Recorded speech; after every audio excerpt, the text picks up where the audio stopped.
તો મિત્રો આખરે જીવલીએ દેવાને એવું તો શું કહી દીધું કે દેવા માટે સત્ય સહન કરવું પણ મુશ્કેલ બની ગયું.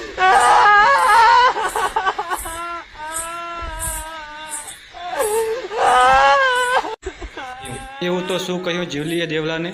તો ચાલો મિત્રો જોઈએ 17 જુલાઈના સિનેમાઘરોમાં. જીવી અને દેવલાની આ અમર પ્રેમ ગાથાને લોકો ક્યારેય નહીં ભૂલી શકે. મેં તો પાલવડે બાંધી પ્રીત 21 વર્ષ પછી ફરીથી આપના નજીકના સિનેમાઘરોમાં ફિલ્મ જોવા મળશે. જીવલી, શું વાત છે દેવા? કે અહીંયા રોજ રાતે કોને મળવા માટે આવે છે તું? આ તમે શું બોલો છો દેવા? તો ચાલો મિત્રો ફરી એકવાર જીવલી અને દેવલાની પ્રેમ કહાની જોઈએ હવે મોટા પડદા પર.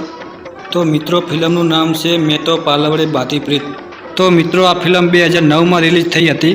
તો મિત્રો હવે આ ફિલ્મ 21 વર્ષ પછી રિલીઝ થઈ રહી છે. તો મિત્રો આ 17 જુલાઈના રિલીઝ થઈ રહી છે સિનેમાઘરોમાં. તો મિત્રો મેં તો પાલવડે બાંધી પ્રીત. તો મિત્રો આ ફિલ્મ વિશે સુપરસ્ટાર હિતેન કુમાર શું કહે છે સાંભળો આ વિડીયોમાં. મેં તો પાલવડે બાંધી પ્રીત મારી અદ્ભુત ક્લાસિક એક ફિલ્મ, એક અદ્ભુત પ્રેમ કથા જેના માટેની માંગણી તમારી પાસેથી પુષ્કળ મળતી રહી છે આજ સુધી. એ ફિલ્મ અમે લોકો લઈને આવી રહ્યા છે 17મી જુલાઈએ તમારી આજુબાજુના સિનેમાગૃહોમાં નવા રૂપરંગની સાથે, ટેકનોલોજીની મદદ લઈને, નવા સાઉન્ડની સાથે. તો મિત્રો મેં તો પાલવડે બાંધી પ્રીત હવે ટૂંક જ સમયમાં સિનેમાઘરોમાં આવી રહી છે. તમને ફરી પાછો એ ઉત્સવ ઉજવવાનો મોકો આપવા માટે અમે લઈને આવીએ છીએ 17મી જુલાઈએ મેં તો પાલવડે બાંધી પ્રીત.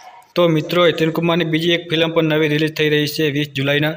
તો મિત્રો એ ફિલ્મનું નામ છે લાયક નાલાયક. તો મિત્રો આ ફિલ્મમાં હીરો છે હિતુ કનોડિયા અને હિતેન કુમાર.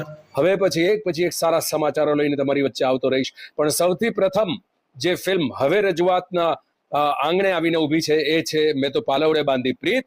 માણવાનું ચૂકશો નહીં. આના સમાચાર આ મારો વિડીયો મેક્સિમમ લોકો સુધી પહોંચાડશો તો તમારો આભારી રહીશ. તો ચાલો મિત્રો મળીએ 17 જુલાઈના સિનેમાઘરોમાં મેં તો પાલવડે બાંધી પ્રીત. જોઈએ સાથે 17મી જુલાઈથી મેં તો પાલવડે બાંધી પ્રીત.